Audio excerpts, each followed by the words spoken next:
Hanımlar ve canablar, Computex forumuna yeniden hoş gelmişsiniz. Bugünkü sessiyalarımız suni intellekt hesablamalarına, infrastruktur ve inkişafa, generativ suni intellekt ve intellektual məzmun tətbiqlərinə, sənaye transformasiyası üçün tətbiqi suni intellektlər və məlumat intellekti idarə etmə və təhlükəsizliyə yönələcək. İlk məruzəcimiz Nvidia'dan cənab Kevin Durling'i davet etmək bizim üçün böyük sərəfdir. Cənab Kevin Durling bizimlə ekstremal birgə dizayn, suni intellekt fabrikinin qurulması mövzusunda maraqlı fikirlərin doğusacaq.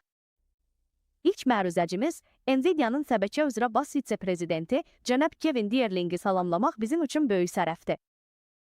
Cənab Kevin Durling, ekstremal birgə dizayn, suni intellekt fabrikinin qurulması adlı təqdimatını edəcək. Hanımlar və cənablar, zəhmət olmasa cənab Kevin Durling'i qarşılayın.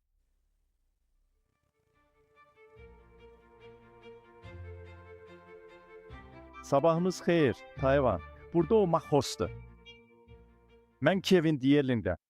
Nvidia'da şəbəkə biznesimizə rəhbərlik edirəm və mən ekstremal birgə dizayn, suni intellekt fabrikinin qurulması haqqında danışacağam və ümid edirəm ki, bugün geniş miqyasda bəzi mülahizələr yürüdəcəyik.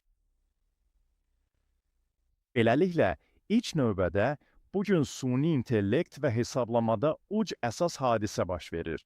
Paralel olaraq uc boyu transformasiya gedir. Birincisi, artıq 20 ildir ki, davam edir. Biz mərkəzi prosesorda işləyən ənənəvi, tək axınlı hesablamadan sürətləndirilmiş hesablamaya keçirik. Burada hər bir tətbiq qrafik prosesor tərəfindən sürətləndirilir. Biz bu tətbiqləri yenidən yazırıq. Onları çox sayda qrafik prosesor nüvələri üzrə paralelləşdiririk.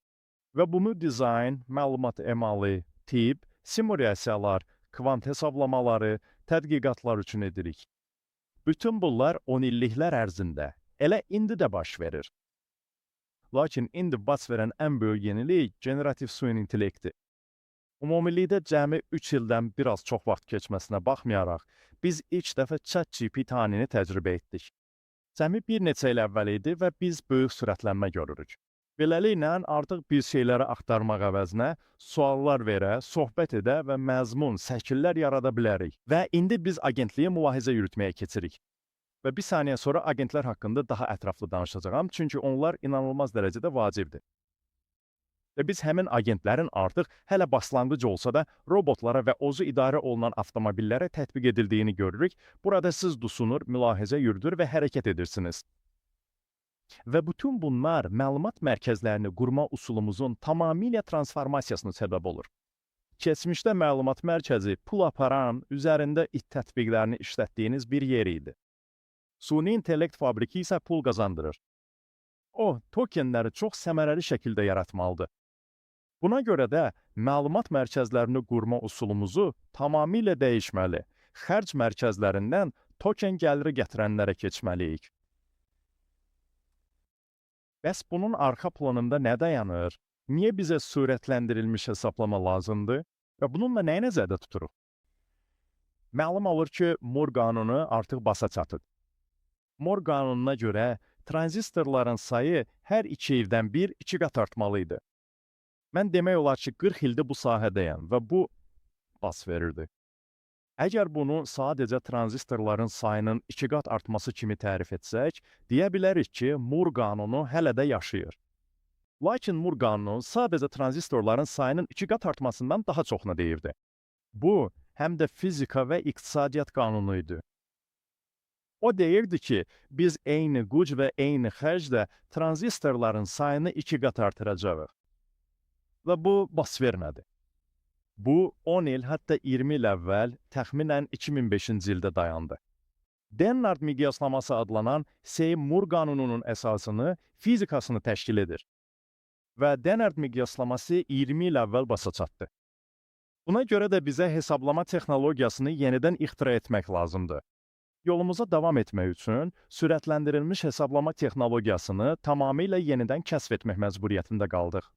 GPU-ların kütləvi paralelləşdirilməsi, həmin o çoxsaylı nüvələrin hər biri və tək axınlı tətbiqləri götürüb, onları daha mürəkkəb paralel tətbiqlərə çevirmək prosesini həyata keçirdik. Amma indi GPU-lar hər yerdədir, hər buludda, hər ofisdə. Ona görə də hər bir iş yükünü paralelləşdirmək məntiqlidir. Və CPU-lar yeni bir missiya ilə yenidən layihələndirilməlidir. Və bu missiya GPU-ları qidalandırmaq, onları işlətmək və tokenlər istehsal etməkdir.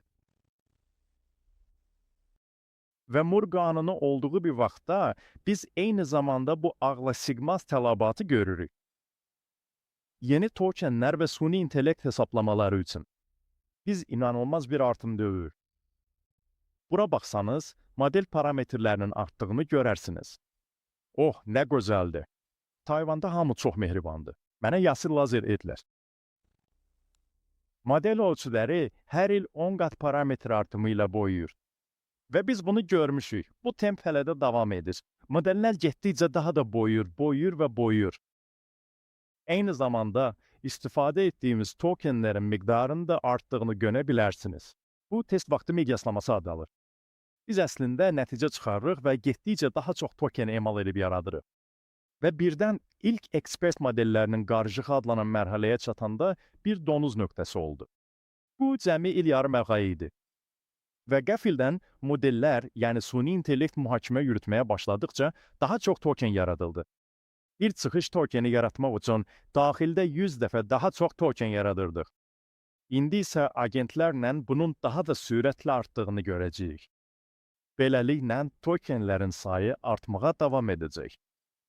İndi biz Nvidia-da ayaqlaşmağa çalışırıq. Çünki bütün bunları bas verərkən etməli olduğumuz şey, hər tokenin maya dəyərini aşağı salmaqdır.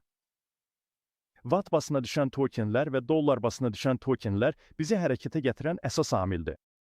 Biz bunu bir sıra müxtəlif yollarla edirik. Modelləri optimallaşdırırıq. Dəqiqliyi FP16-dan FP8-ə, NV, FP4-ə, 4 bitə dəyişirik. Modellərin ozları ilə bağlı işlər görülür. Arxitekturalarımızı, ciplərimizi inkişaf etdiririk. Bu barədə daha çox danışacağam. Beləliklə, bu tələbi ödəmək, tokeni səmərəli şəkildə çatdırmaq üçün məlumat mərkəzini tamamilə yenidən düşünməli olduq. Və biz məlumat mərkəzlərindən süni intellekt fabriklərinə keçdik. Və süni intellekt fabriki əslində nəyi ifadə edir? Biz bütün məlumat mərkəzinin infrastruktur yığını üzrə optimallaşdırma üçün məlumat mərkəzini əsaslı şəkildə və tamamilə yenidən layihələndiririk. Beləliklə, Jensen 6 il əvvəl işlədiyim şəbəkə şirkətini aldı. İndi isə o dedi ki, biz bütün məlumat mərkəzi yığını üzrə optimallaşdırma aparacağıq. Mən isə dedim ki, vay, bu çox maraqlı səslənir. Nə demək olduğunu bilmirəm, amma maraqlı səslənir. Və budur, 6 il keçib biz hələ də bunu edirik.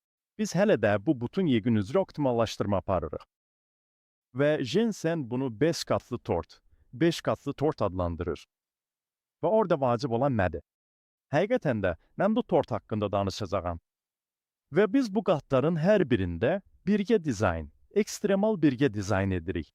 Aşağıdan başlayaraq yuxarı qalxırıq, sonra isə yuxarıdan tam aşağı enirik. Amma biz həm də qatlar daxilində yuxarı və aşağı qatlar arasında hərəkət edirik. Enerji başlanğıc nöqtəsidir. Çünki enerji süni intellekt fabrikində nə qədər iş görə biləcəyimizi müəyyən edən təməl qatdır. Növbəti qat ciplərdir və GPU-lar bunun yalnız bir hissəsidir. GPU-lar inanılmaz dərəcədə vacibdir, amma mən bütün ciplər haqqında danışacağam və onların birlikdə necə işlədiyi haqqında. Növbəti qat infrastrukturdur. Çünki məlum olur ki, əgər siz sadəcə ciplər hazırlayıb, onların sistemlərə necə qurulduğunu düşünməsəniz və sonra həmin sistemlərin rəflərə necə yığıldığını, həmin rəflərin məlumat mərkəzləri arasında necə genişləndiyini nəzərə almasanız, ehtiyacımız olan dollar basına token və watt basına token səmərəliliyinə nail ola bilməyəcəksiniz. Gigəndəki növbəti qat modellərdir və süni intellekt modelləri satbatlardan daha çox şeydir.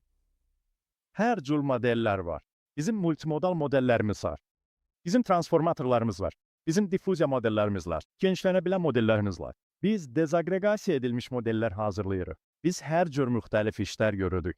Və biz tamamilə fərqli istifadə halları üçün xüsusi modellər, dilləri və səkiləri dərindən dərk edən arxitekturalar və müxtəlif növ mürəkkəb sistemlər öyrədirik. Və bizə məqsədli şəkildə qurulmuş yeni bir infrastruktur qatı lazımdır. Beləliklə, zavod miqyasında GPU-lar, CPU-lar və yaddaş arasında əlaqə və şəbəkə qurmaq üçün Və bunun üzərində kurduğumuz süni intellekt tətbiqləri inanılmaz dərəcədə vacibdir və biz hər bir biznesi tamamilə dəyişdirmişik. İndi isə biz süni intellekt agentlərini görürük. Ekstremal birgə dizayn bütün bu süni intellekt zavodu yığınını optimallaşdırır və biz hər bir qatı yuxarı aşağı və qatlar arasını optimallaşdırırıq. Gəlin ekstremal birgə dizayn səyahətimizə ən asalıcıdan enerji ilə başlayaq və bu qatlar vasitəsilə yuxarıya doğru irəliləyəcəyik. Beləliklə, süni intellekt zavodu üçün torpaq, enerji və bina lazımdır. Biz buna torpaq, enerji və bina deyirik. Bina dediyimiz tikilidir. Lakin biz enerji ilə başlayırıq, çünki enerji zavodun nə qədər iş görə biləcəyini əsaslı şəkildə məhdudlaşdırır. Ona görə də nə qədər enerjimiz olduğunu bilməliyik. Normalda biz bunu dəyişə bilmərik. Enerjinin çatdırılması uzun vaxt aparır. Lakin biz əlimizdə olan enerjidən səmərəli istifadə etməliyik. Enerjini israf etməyə lüksumuz yoxdur. Və buradakı qrafika baxsanız, bu əslində bir neçə il əvvəl Taipei şəhərində aylar üzrə yağıntının miqdarıdır. Və sadam ki, bu il belə deyildi. Sanki tayfun vurub ya nəsə həddindən artıq yağış yağır. Və sonra birdən-birə yaydisin çox olmadığı başqa bir ay gəlir. Və məlum olur ki, bütün o suyun sadəcə okeana axmasına imkan verməmək məntiqlidir. Ona görə də bənd tikmək məntiqlidir. Və burada aydın şəkildə mühayidə edə bilərsiniz ki, Taipei'nin kənarındakı bu Fetsui bəndi güclü yağışlar yağan zaman suyu topluyor və suya ehtiyacımız olanda həmin suyu yenidən sərbəst buraxır. Beləliklə, bu qit resursdan daha səmərəli istifadədir. Və məlum olur ki, biz eyni şeyi süni intellekt zavodunda da edirik. Fabrik daxilindəki gündəlik iş yükləri əvvəllər hər gün, hər ay eyni miqdarda yağan sabit bir vəziyyətə bənzəyirdi. Bulut isə yükləri burada göstərib.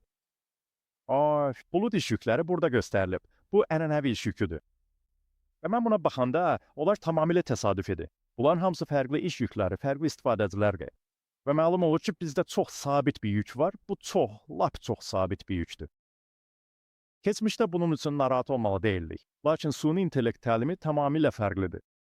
Süni intellekt təlimi bütün GPU'lar minlərlə, 10 minlərlə, 100 minlərlə GPU bir nəhəng kompüter kimi işləyir. Onlar çoxlu məlumat emal edirlər. O zəkilərin tənzimliyində. Və sonra kollektiv əməliyyat adlanan işi görürlər. Bütün bu çəkiləri boğulsunlar. Biraz daha çox məlumat alırlar və sonra yenidən işə başlayırlar. Və gördüyünüz zamanla dəyişən güc yüküdür. Bu təlim işi yükdür. Bu isə buzdur. Və bu eyni ilə yağ istifidir. Güclü yağış yağır, cəryanın pik həddinə çatırıq və sonra o qədər də istifadə etməyə ehtiyac qalmır. Və beləliklə məlum olur ki, bu böyük bir problemdir. Bu, enerji oturulması və data mərkəzi dizaynı üçün böyük problemdir. Əvvəllər pik tələbata görə planlayırdıq və bu, necə GPU ala biləcəyimizi müəyyən edirdi. Enerji təchizatçısı isə bunu bəyənmirdi. Deyirdilər ki, siz bütün bu gücü istehlak edirdiniz və sonra dayandınız. Bunu niyə etdiniz? Transformatorumuzu partlatdınız. Biz indi əslində Jensen'in OZ-GT-si əsas çıxışında bəhs etdiyi DSX ilə Sony intellekt fabrikinin əsl əməliyyat sistemini təqdim etdik. Biz enerji tələbatını hamarlayırıq. Çoxlu artıq enerjimiz olanda, onu istehlak etməyəndə biz onu saxlayırıq. Və sonra qəfildən tələbatda pik həddi olanda saxladığımız həmin enerjini tutumlu və enerji təchizatı sistemlərinə götürüb geri verə bilərik. Beləliklə biz enerji istehlakı əyrilərini düzləşdiririk. Biz rəflər arasında cərəyanı oturmaq üçün DSX, Flex və DSX-PS ilə sıx əməkdaşlıq edirik. Biz enerji şirkətləri ilə işləyirik ki, onlar desinlər ki, gücü nə qədər azaltmağınız lazımdır. Bütün bunların nəticəsində DSX ilə biz 1 gigavat gücə düşən süni intellekt fabrikində 40% daha çox GPU yerləşdirə bilərik. 40% daha çox GPU, 40% daha çox token və 40% daha çox gəlir deməkdir. Buna görə də onu daha səmərəli etmək üçün həmən enerji qatında yığının yuxarı və aşağı hissəsində bu birgə dizaynı etməyimiz olduqca vacibdir. Yəni bir qat yuxarı qalxaq. Ciplər. Bəzi insanlar hələ də Nvidia'nın bir cip şirkəti olduğunu düşünürlər. Biz bir infrastruktur şirkətiyik və ciplər başlanğıc nöqtəsidir. Ciplər vacibdir, lakin kifayət deyil. Və bir cipə sahib olmaq kifayət deyil. Bu cipləri canlandıran şey ekstremal birgə dizayndır. Bizim birlikdə dizayn edilmiş və 5 qatlı tortun yuxarı və aşağı hissəsində optimallaşdırılmış 7 cipimiz var. Beləliklə biz bunu etdikdə təbəqələr arasında və təbəqələr boyu yuxarı-aşağı ekstremal birgə dizayn nümunəsi yaranır. Rubin cipu bizim ən son qrafik prosesorumuzdur və o, Vera mərkəzi prosesoru ilə sıx bağlıdır. Yüksək performanslı cibdən cibə kes koherent əlaqə vasitəsilə. Və biz rəf daxilində qrafik və mərkəzi prosesorlar arasında böyük yaddaş oturma qabiliyyəti və rabitə əldə etmək üçün NVLink ilə rəf səviyyəsində miqyaslandırırıq. Və sonra biz bunu Spectrum X strukturu ilə genişləndiririk və Connect X və Bluefield cihazlarımızdan həmin struktura qoşulmaq və miqyaslandırmaq üçün istifadə edirik. Bütün məlumat mərkəzi boyu rəflər arasında, məlumat mərkəzi zalları arasında və indi hətta yüzlərlə metr və hətta kilometrlərlə məsafədəki məlumat mərkəzləri arasında miqyaslandırırıq. Bu ekstremal birgə dizayn, bu yığın üzrə optimallaşdırma apararaq 10 qat daha çox token və token başına 10 qat daha az xərc təmin edir. Hər kəs deyirdi ki, nəticə çıxarma asan olacaq. Bu inanılmaz dərəcədə mürəkkəbdir. Ekspert modellərinin qarışığı, NVLink miqyaslandırma tələbləri, genişləndirmə tələbləri və indi agentlərlə birlikdə daha çox tələbat görəcəyik və bir saniyə bu barədə danışacağam. Yəni, tək bir cip dizayn etmək kifayət deyil. Süni intellekt fabrikindən maksimum yararlanmaq üçün bütün yeganə üzrə ekstremal birgə dizayn tələb olunur. İndi isə yegin üzrə yuxarı, infrastruktura keçək. Dediyim kimi, ciplər kifayət deyil. Buna görə də sistemlər qurmalı olduq, lakin hətta sistemlər də kifayət deyil. Biz bütün bu sistemləri bir rəfdə NVLink 72 ilə bir-birinə uyğun şəkildə bağlamalıyıq. Və biz bunu edərkən MIS-dən istifadə etdik. Mümkün olan yerdə MIS. Jensen deyir ki, mümkün olan yerdə MIS-dən istifadə edin. Gördüyünüz bu kabellər bizim kabel kartriclərimizdə inanılmaz dərəcədə zərifdir. Niyə MIS-dən istifadə edirik? Çünki çox sərfəlidir, etibarlıdır və enerji sərf etmir. Onun bir çox yaxşı xüsusiyyətləri var. Problem ondadır ki, son 25 il ərzində biz MIS kabel vasitəsilə 2,5 gigabit sürətlə 30 metr məsafəyə otura bilirdik. Sürətimiz getdikcə artdıqca MIS üzərindən qət edə biləcəyimiz məsafələr getdikcə daha da qısalıb. Bugün biz bir neçə metrlə məhdudlaşırıq, bəlkə bir rəf daxilində yuxarı və aşağı gedə bilərik. Beləliklə, biz MIS-lə bağlaya biləcəyimiz bir rəfə daha çox qrafik prosesor sığdırmağa çalışdıq. Və biz bunu edərkən əşyaları gizdirməyi sevdiyimiz üçün etmirik. Bunu etməyimizin səbəbi bu deyil. Bunu edirik, çünki MIS-lə yalnız müəyyən bir məsafəyə qədər qoşula bilərik. Beləliklə, biz fərqli bir problem yaratdıq, bu da soyutma problemi və sabit cərəyan təchizatıdır. İstifadə etdiyimiz sinyalda. Əvvəllər 50 voltluq, 56 voltluq təchizatlardan istifadə edirdik. İndi 400 və 800 volta maye soyutmaya keçirik. Bu, üzərində işlədiyimiz dizaynın həqiqətən də qabaqcıl innovasiyanın bir hissəsidir. Beləliklə, termal innovasiya etdik, çünki GPU-ları bir-birinə yaxınlaşdırmaq maye soyutma tələb edir. İndi Sony intellekt fabrikləri maye ilə soyudulur, sabit cərəyanla işləyir və çox enerjiyə qənaətlidir. Çünki biz onları birləşdirməliydik. 72 GPU-nu bir GPU kimi göstərməli, nəhəng bir kompüter kimi işlətməliydik. İndi Vera Rubin NYV-li 72 və MGX forma faktorumuzda bütün bu infrastrukturu birləşdirdik. Bura GPU-lar, Vera CPU hesablama və Vera Bluefield yaddaşı daxildir. Hamısı eyni forma faktorunda, eyni rəfə sığan, eyni miqyaslana bilən forma faktorundadır. Maye soyutmalı, sabit cərəyanlı enerjiyə qənaətdir. Və biz bunu NVLink ilə genişləndiririk, Spectrum ilə isə miqyasını artırırıq. Gücü daha da azaltmaq üçün, dediyim kimi, MIS-dən mümkün olan yerdə istifadə edirik. Rəflər arası bütün məlumat mərkəzində optikadan istifadə etməliyik. İndi isə Məlum olur ki, hətta IC ilə transeiverin, optik transeiverin, onun arasındakı qısa məsafədə mis üzərindən keçdikdə belə Spectrum Ethernet ilə keçid cipindən gözəl bir elektrik siqnalı ilə çıxmağa başlayırıq.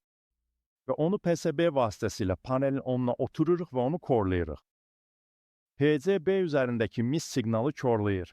Çünki o, əslində siqnal bütövlüyü deyilən şeyi pisləşdirir.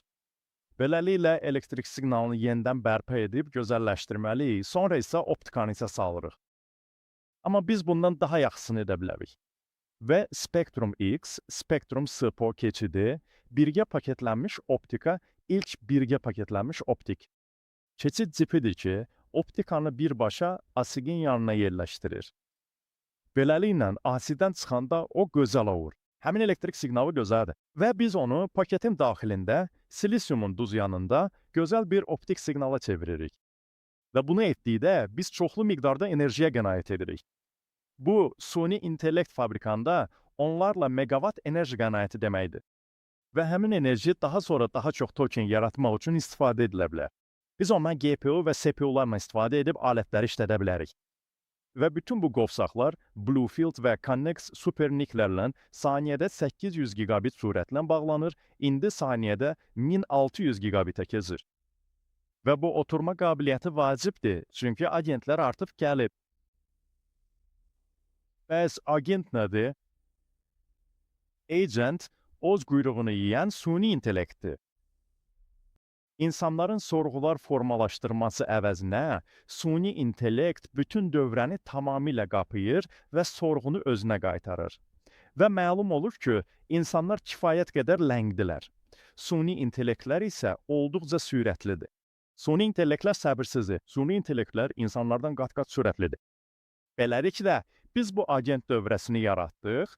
Burada süni intellektlər bir-biri ilə danışır və böyük dil modelləri düşünür, planlayır və hərəkət edir. Onlar sənədləri oxuyur və alətlərdən istifadə edirlər. Vera, agent alətlərini işlətmək üçün qurulmuş bir mərkəzi prosesordur. Vera planlayan, proqramlar yazan, nəticəni ümumiləşdirən və onları yedicamlaşdıran bir süni intellekt prosesorudur. Və bu alətləri sürətləndirən möhtəşəm Kudax kitabxanalarımız var.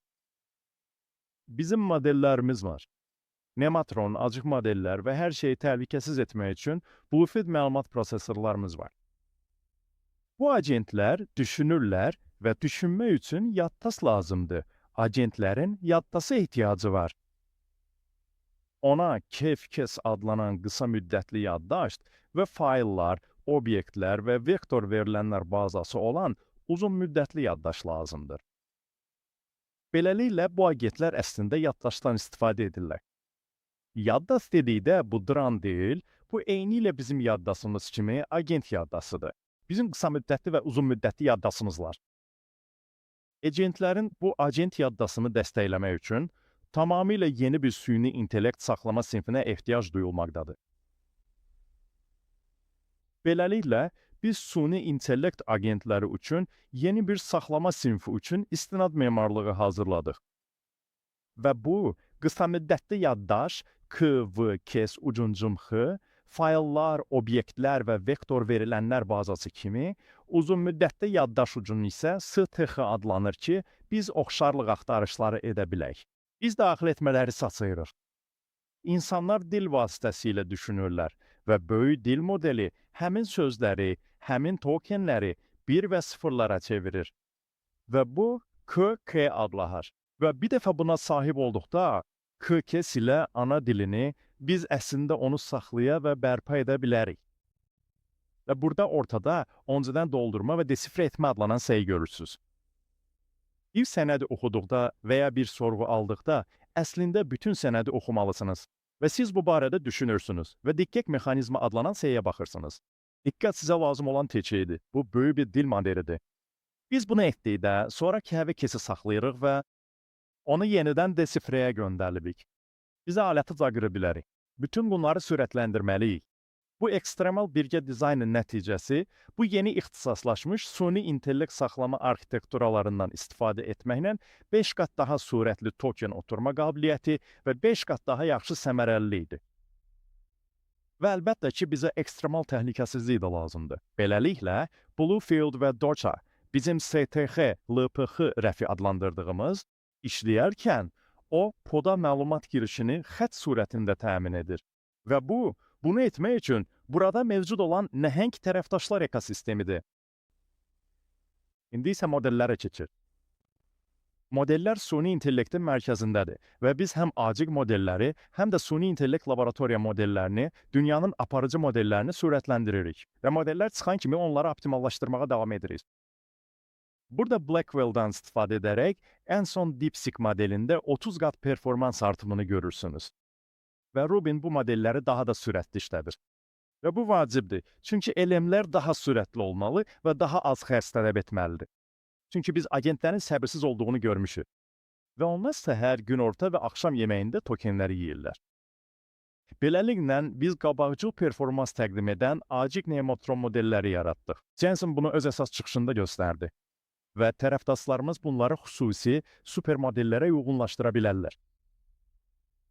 Nəhayət, tətbiqlər. Qatlı tortun zirvəsinə çatdıq. Tətbiqlər tortun üzərindəki kremdir. Biz bunları 20 ildir ki, boruluq. Cudaq kitabxanaları hər şeyi sürətləndirir. Cip dizaynı üçün Julito, rəqəmsal həlledicilər, CFD, elmi, qərar optimallaşdırılması üçün JUOPT, məlumatların işlənməsi üçün JUDUEF. Biz bütün süni intellekt fabriki məlumat mərkəzi yığını boyu sürətləndirmə apardıq. Hər bir biznes üçün hər bir tətbiqi və iş yükünü optimallaşdırdıq. Beləliklə, nəhayət biz bunu tərəfdaşlarımız olmadan edə bilməzdik. Tərəfdaşlarımız bu ekstremal bircə dizayn səyahətinin kritik bir hissəsidir. Tərəfdaşlarımızı sevirik, çünki biz belə genişlənirik. Bir çox hələ burada, Tayvandadır. İndi isə agentlərimiz var. Agentlər planlaşdıran, mühakimə yürüdən və hərəkət edən yeni işçilərdir. Hər bir biznes agent süni intellektdən istifadə etməlidir, çünki onlar insan işçilərinizi daha səmərəli, daha çox səmərəli edir. Məhsuldarlıq artımı çox böyükdür. Və tamamilə eyni olan bu agent çərçivəsi, yəni bu sistem istənilən növ biznes sahəsinə uğurla inteqrasiya olunaraq tətbiq edilə bilər. Hər şey sürətləndirilmiş hesablamadan, agent mühakiməsindən və ekstremal bilgi dizaynından faydalanır. Robotlar, tibbi avadanlıqlar, özü idarə olunan avtomobillər, peyklər, kodlaşdırma, hər şey agentlə sezir. Buna görə də burada Tayvanda olmaqdan və bunu paylaşmaqdan məmnunam. Və süni intellekt fabrikini qurmaq və bu ekstremal birgə dizaynı etmək üçün bütün tərəfdaşlarımızla birlikdə. Çox sağ olun.